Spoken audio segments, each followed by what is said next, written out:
Well, here we are. It's our second video lecture, Physics 190, video lecture 2. This will be some complex variables. Okay, now what we did last time is to review some stuff we had done in 105A, and all the way through I've really just Fourier series, Fourier integrals. I wanted to motivate why we needed to branch out into the complex plane with that little path at the very end, the integration path. Actually, instead of being strictly on the real axis, was actually up in the imaginary part. And so that motivated that, and integrals of that type, namely these Fourier transforms and Fourier integrals, are going to be something that we get to towards the end of this whole course, and we'll get back to those and be able to solve some really interesting problems, some differential equations. And in the meantime, we'll be going through really interesting material, and I'm just going to take it from the top again. So I'll spend some time just talking about complex numbers the way we did before, and then we'll move into, the new material. So some of this is just review for starters, and the complex numbers and addition, subtraction, and so forth. So we'll start out with algebra, complex algebra, and we're going to have z equals x plus y. That's a complex number when x and y are real, and I squared is equal to -1. So under those rules, we have addition, subtraction, multiplication, and division. So add and subtract, I'll just say add and subtract. We have z1 plus z2, the complex numbers, x1 plus iy1, x2 plus iy2, like that. And we just add real parts and imaginary parts. So we have x1 plus, not so fast, we have x1 plus x2, and then we have y1 plus y2. Okay. So there's addition, subtraction is the same. Multiplication, z1 times z2, and then x1 plus iy1 times x2 plus iy2, and now we just have to use these rules, real numbers, and I squared equals -1. So we have x1, x2, and then iy1 times iy2 is a minus y1, y2.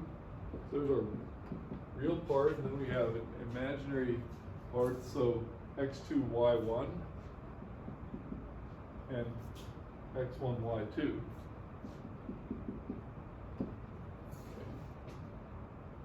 So that's already less than thrilling. And then when we do the division,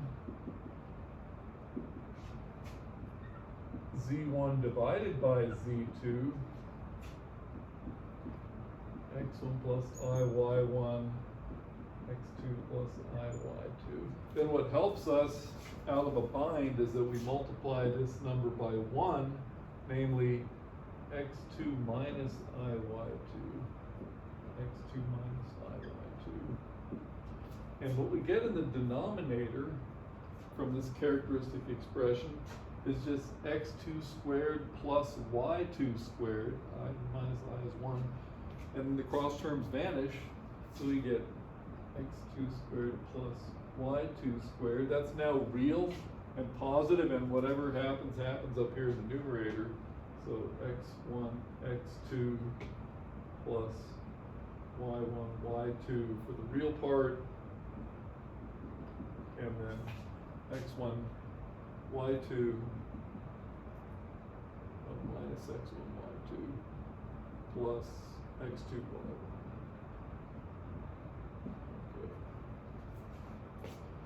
Okay, so just in that form, it's not that fun, nor is it that beautiful.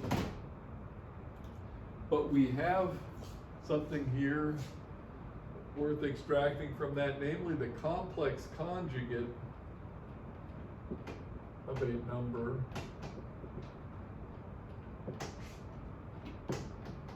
so z is x plus iy, z complex conjugate is x minus iy, and if you multiply the two together, you get x squared plus y squared. We can define the magnitude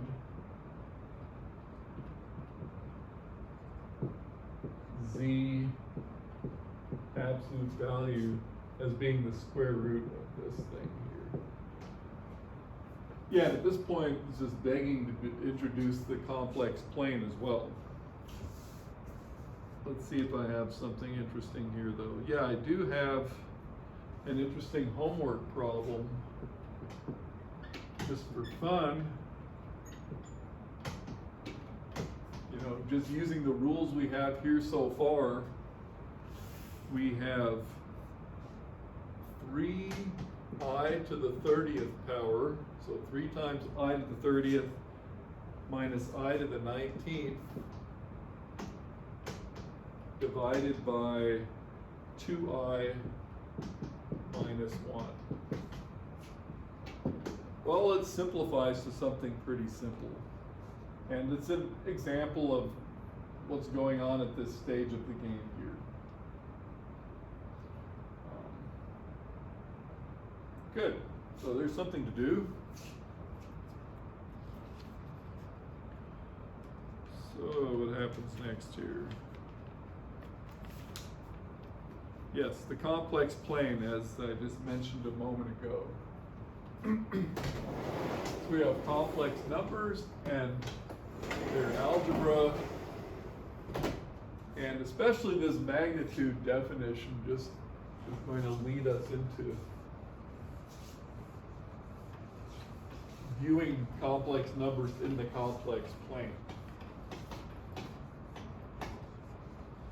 So we'll call this the complex plane.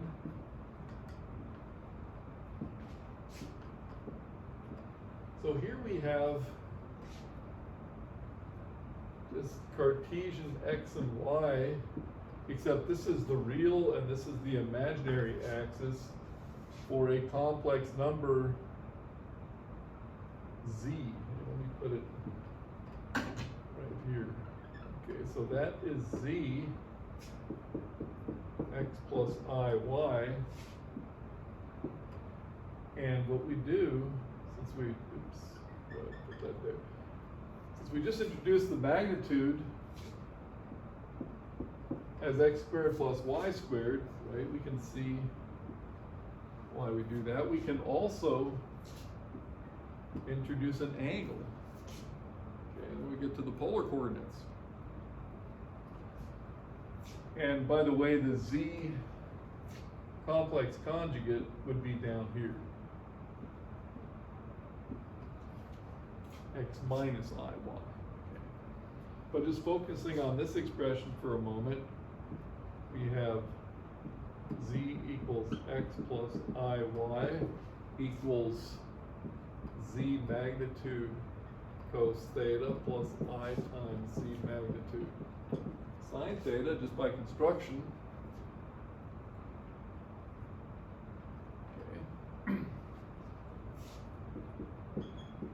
Z magnitude cos theta plus I sine theta. And we can then call this R cos theta plus I sine theta. And of course, R is just z magnitude x squared plus y squared. Okay. Now then there's the Eulers formula. We proved it last semester. I don't think we actually have to prove it this time. Could.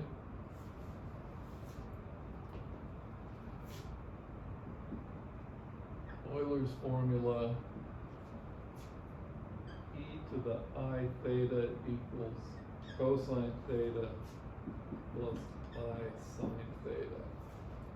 And of course, it's easily shown if you take the exponential power infinite series, so I theta to the k divided by k factorial summed over from 0 to infinity, then you get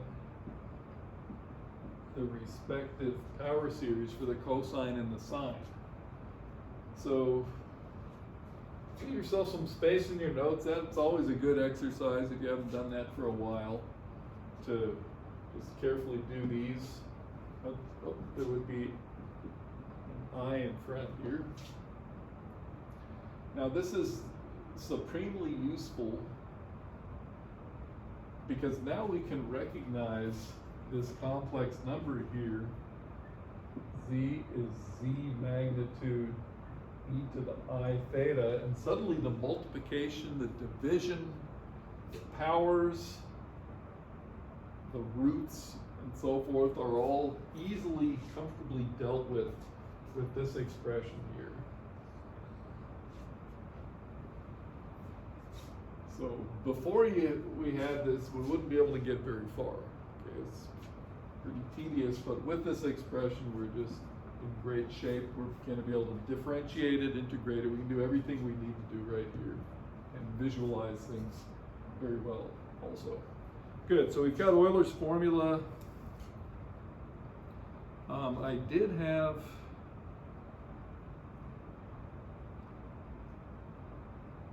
that's complete. Okay.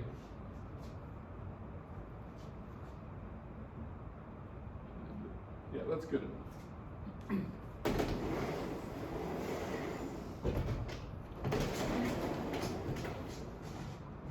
Good, so now let's look at a couple of examples with Eulers formula.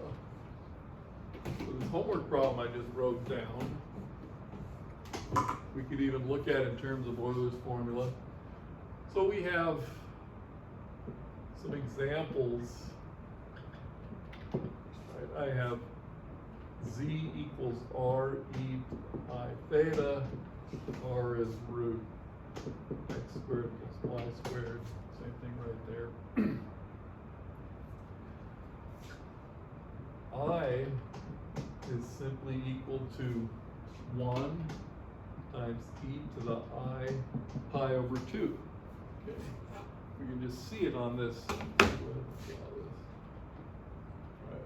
Here's x, here's I, y. I equals 1 right here, our angle, pi over 2. Right, we're just on the unit circle. So how about I to the 30th? Right, that funny number I just had written down there. How about that? So e to the I pi over 2 to the 30th is going to be e to the I 30 pi over 2, so it'll be times 15 pi. Well, every time you go around once, that's 2 pi, so you do that 17 times, that's 14. You've got one more, so that's equals minus 1. Okay, so you can, you know, odd power, or you could say, you could also say, of course, I squared to the 15th, right, odd power of minus 1, etc.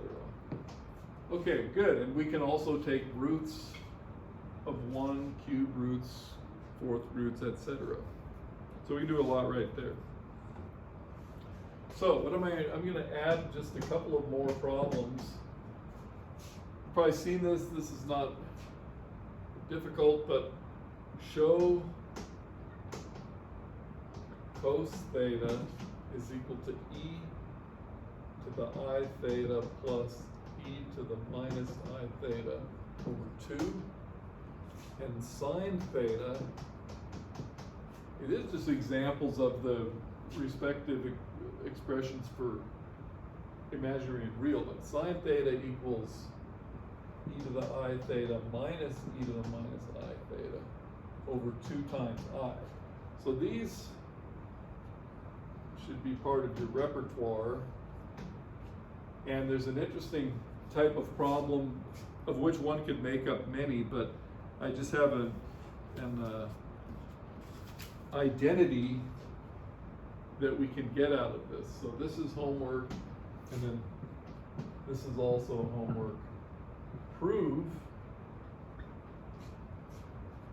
sine cubed theta is equal to 3/4 sine theta minus 1/4 sine of 3 theta. And this type of problem, these kinds of identities, you can see what you're going to do. You're going to take this thing and cube it, with a little bit tedious, and then gather terms, and this is what ends up being left over. Okay. So you can see a lot of identities and things like that that might seem difficult to prove otherwise. Just kind of fall into your lap with this. Okay. And one more problem on my list, just to make sure we've got enough to do, and then we'll forge on ahead. Not show. Express. What example I have here? Z equals 2 minus 2I.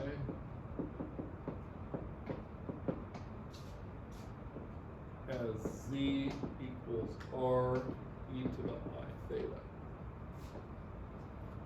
So there's a homework problem, there's a homework problem, and there's a homework problem.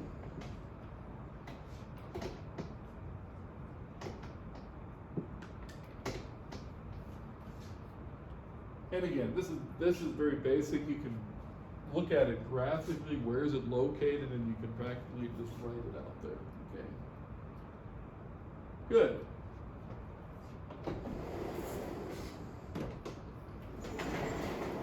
So yeah, that is complex algebra, complex numbers in the complex plane. Now let's talk about functions. Let's see how we're doing time here before. All right, very nice.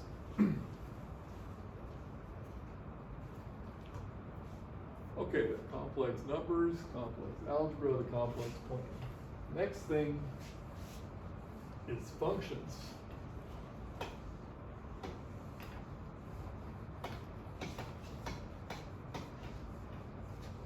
Functions, I could say functions, and we'll get through to differentiation this time. So complex functions.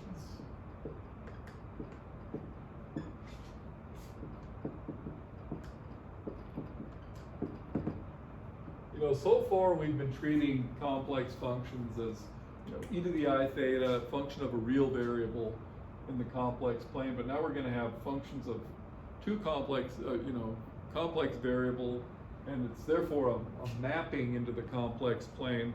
I'll give some examples here. So f of z is equal to z squared. You could have f of z is equal to z to the 1/2 power.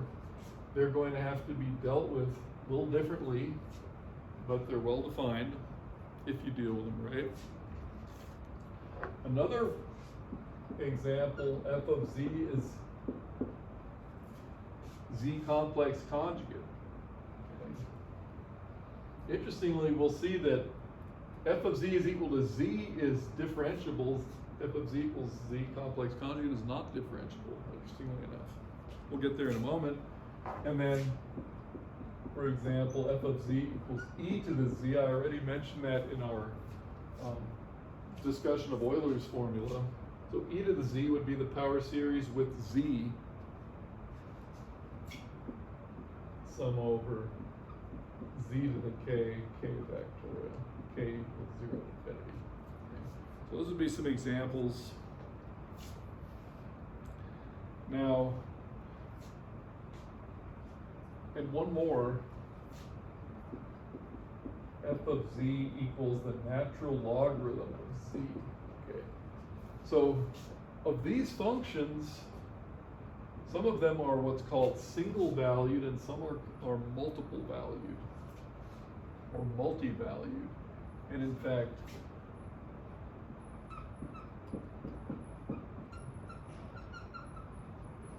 the square root and the natural log are multi-valued and have to be dealt with a little bit differently than the single valued functions. So the thing about a multi-valued function is that for any value of z, this function has two values, okay? And this one actually has infinite number of values. So how do we see this? With z to the 1/2 power,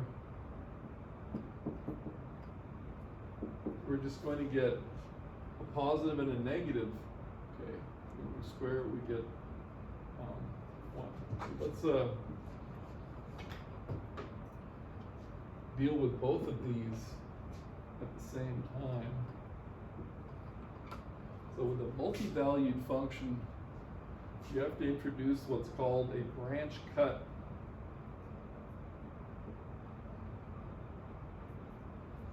And I'm going to put the branch cut here.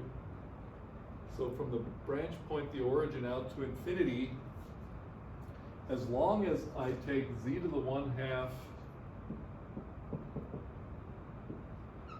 for 0 less than or equal to theta less than 2 pi, I never have more than one value for the square root for the 1/2 power of z. If I go from 2 pi all the way to 4 pi, so I go around this thing twice, I'll have a second set of values for this function here. So by introducing this branch cut, and when we do integrations later on, functions that have a branch cut, as long as we don't cross this branch cut, we're safe. Okay. So there will be a forbidden line that you're not allowed to cross when you're doing integrations around here. Now the natural log of z is pretty interesting as well, because the natural log of z would be equal to the natural log of magnitude of z, okay, times e to the I theta. Okay. So what would we have? We'd have natural log of magnitude plus natural log of e to the I theta. But every time you go around here,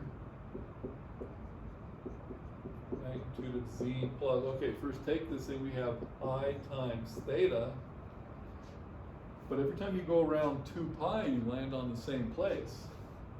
2 pi times n. Okay. So again, as long as we restrict the values of theta, we'll be in the same, we'll have a single valued function. But if we go around multiple times, cross the branch cut, then we'll have a multi-valued function.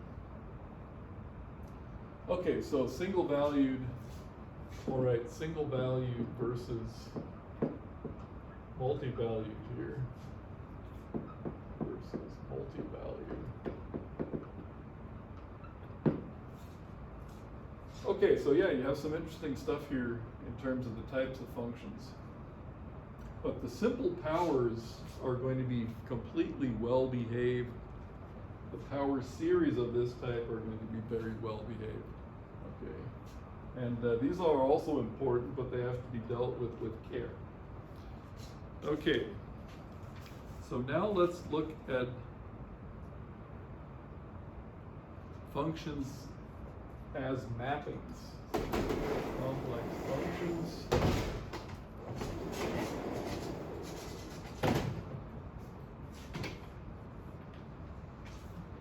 Because we're mapping, or because we have two variables, two real variables in our domain, if not about the complex plane, a complex function can be thought to be a mapping from one complex plane to another. And so you cannot visualize it the same way you visualize a real function. So let's go ahead and write complex functions as mappings.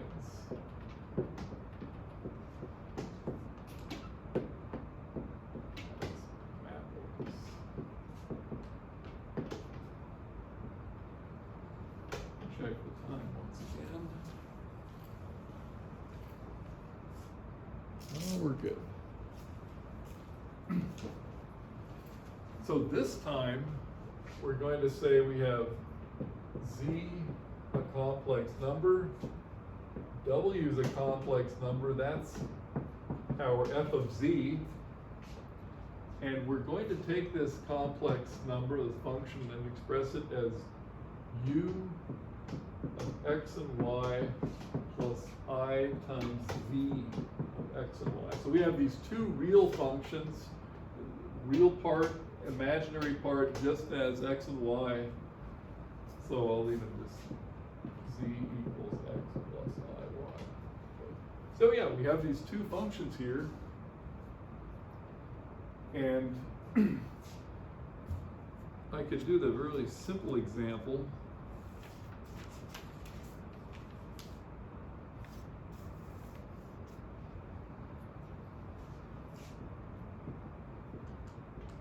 Because we're going to use this one in a moment. We could have W equals f of Z equals Z complex conjugate. And now we have U of X and Y is equal to X, and V of X and Y is equal to minus Y. Okay, that's a simple enough example.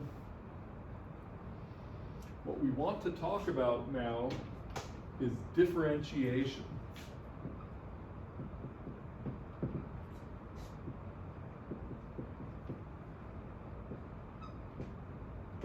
Differentiation.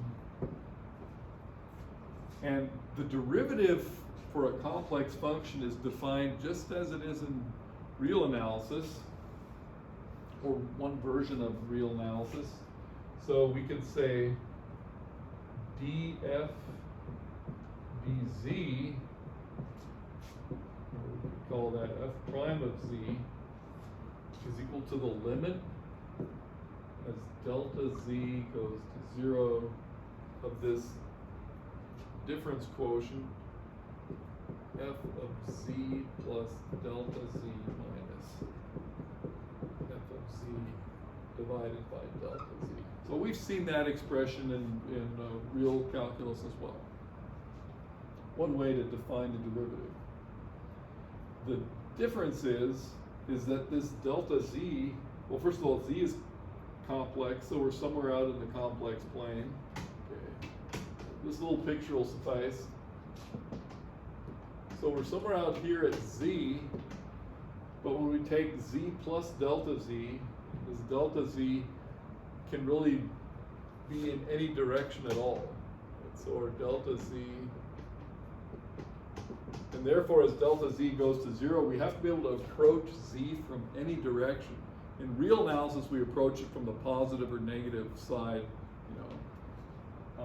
along the axis. But here it's from any direction, and that makes complex differentiation much stronger, much more robust. I don't know if this has ever been called robust before. But what we're going to see then later is, it turns out if you have one derivative, you have all infinity of them. In other words, a single a differentiable complex function actually has infinite derivatives. Definitely not the case for real functions. Okay. I'll get back to that as soon as I demonstrate the point, and we can discuss it a little more. So good. Our definition here for differentiation is completely standard looking. But to bring out that it's not just the same as the real case, we'll use those functions u and v.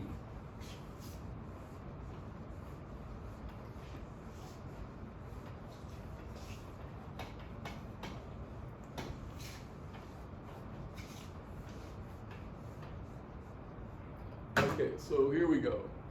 What we want to do is form the derivative. Okay. So next, we're going to form that derivative. So first we'll say the limit delta z goes to 0.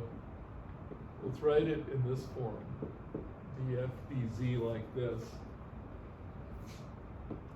Because the del f here would be del u plus I del v, and the delta z would be del x plus I del y. Okay. So now, say we want to approach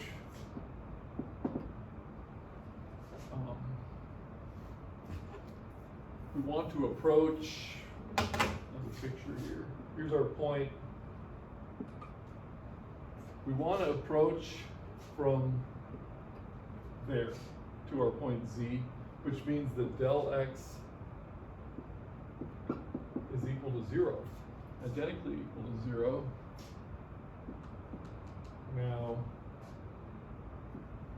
limit del f over del z. Del z goes to 0, del x equals 0. We'll go ahead and write this whole thing out. Del u plus del v. Now the del x equal to 0 means we have I del y. And so yeah, now we can do this according to the regular rules.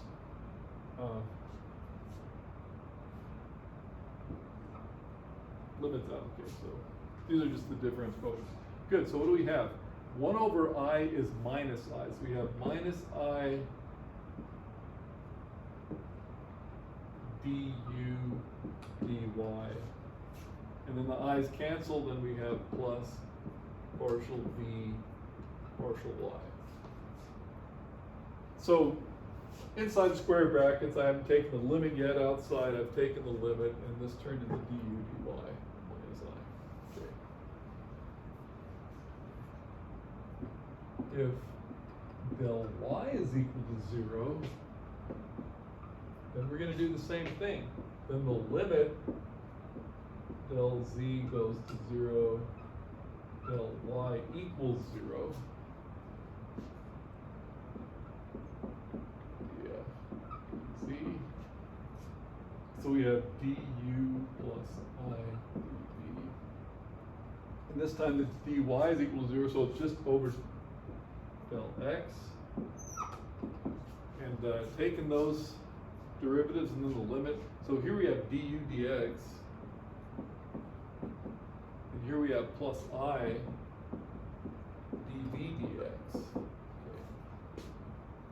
So now the punchline is the following. This is differentiation.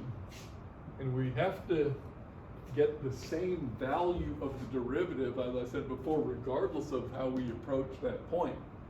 Therefore, these two expressions have to be equal. Blue star and blue double star. They have to be equal, and for two complex numbers to be equal, their imaginary and real parts have to be equal. So that's going to give us, we have room right here? Yeah, I think we did. Put it right here. Let's see. So let us equate the real parts. Then we have dv dy is equal to du dx. So du dx d dy.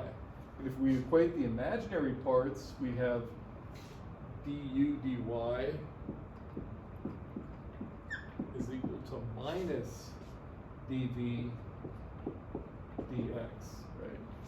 Du dy is a minus sign, dv dx. They both have I, so one's minus the other. And these conditions are called the Cauchy-Riemann conditions, or the Cauchy-Riemann differential equations. So squeeze that in right here. Cauchy-Riemann conditions, or differential equations.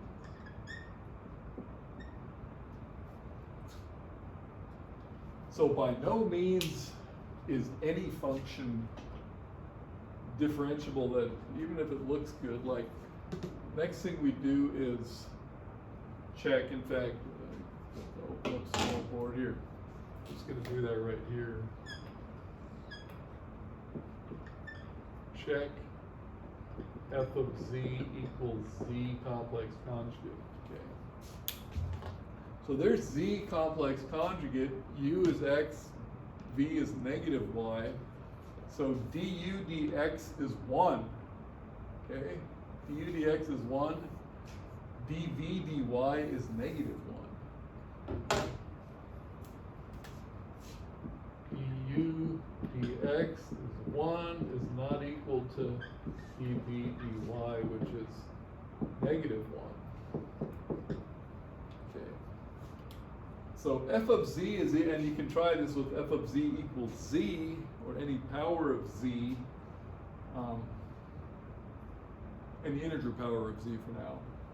And you'll see it's differentiable, but something as simple as just taking the complex conjugate as a function, it's not differentiable. Now, we can't prove yet that this differentiability, if you have one derivative, you have infinity of them, you have all of them, but we'll prove that later on. For now, though, I do want to point out how strong that is in terms of functions.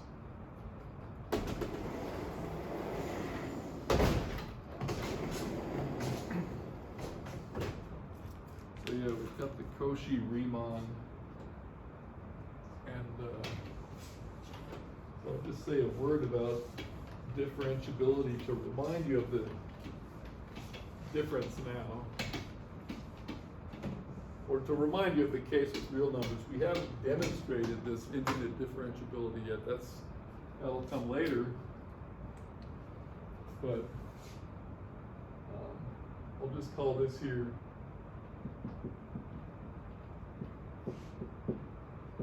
differentiability of a real function. You know, I can easily, and I'm just going to define it, but let f of x equal 0 for x less than 0, and let it equal, it's enough to let it equal x squared for x greater than or equal to 0. Okay. If we graph that,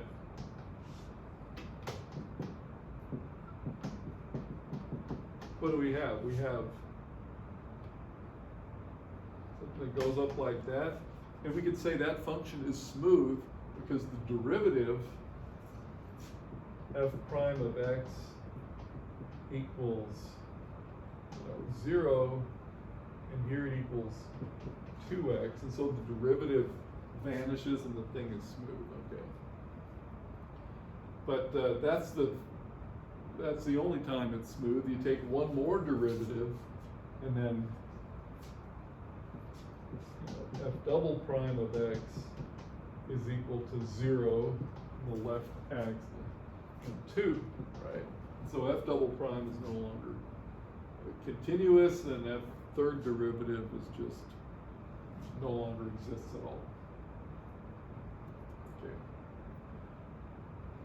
So complex functions are going to be, if they're differentiable at a point, they're infinitely differentiable at that point. So that's going to be an important feature. Okay.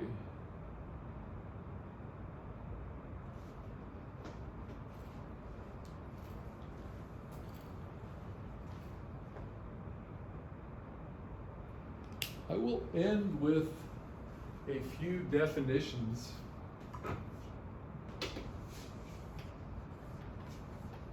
And that'll allow us to start with a new topic. Some new topics next time. So let's see here. Yeah. These are just some definitions of functions, just so let's call this definitions. And we have, first one, if f of z is differentiable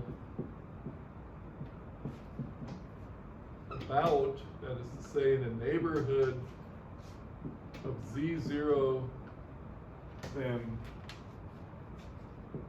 f is analytic in that neighborhood. And z sub 0 is a regular point. Right. This analytic is going to imply infinite differentiability later. Right now, it's just a word. We have,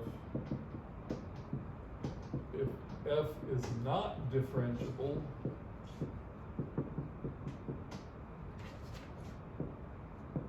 z sub 0, then z sub 0 is a singular point.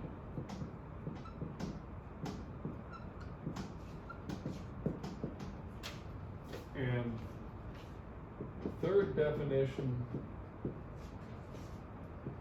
if f is differentiable everywhere, which is to say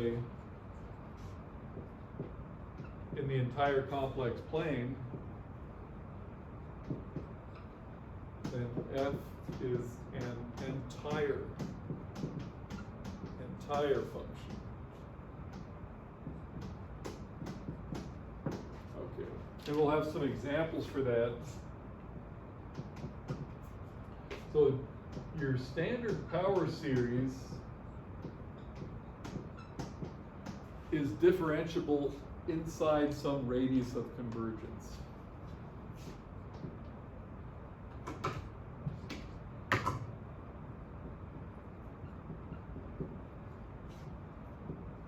Inside, what do I have here?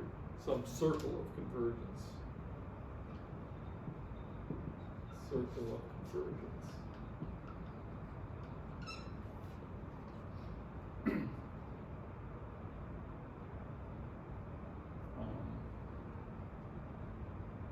Well, you know, there's standard examples of these. We'll get to those later. E to the z, sine of z, and many others are entire because they're differentiable in the entire complex plane. And f of z, as we just saw, the function that is just the complex conjugate is not differentiable.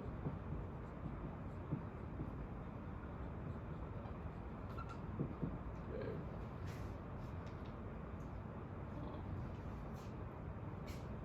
And another example, we'll leave it right there for now. Okay, so we have those definitions, that's good. We can get more examples of these. You can come up with some on your own, as a matter of fact. Well, yeah, we'll get more examples of those. Right now, we've got this difference between differentiable and not differentiable.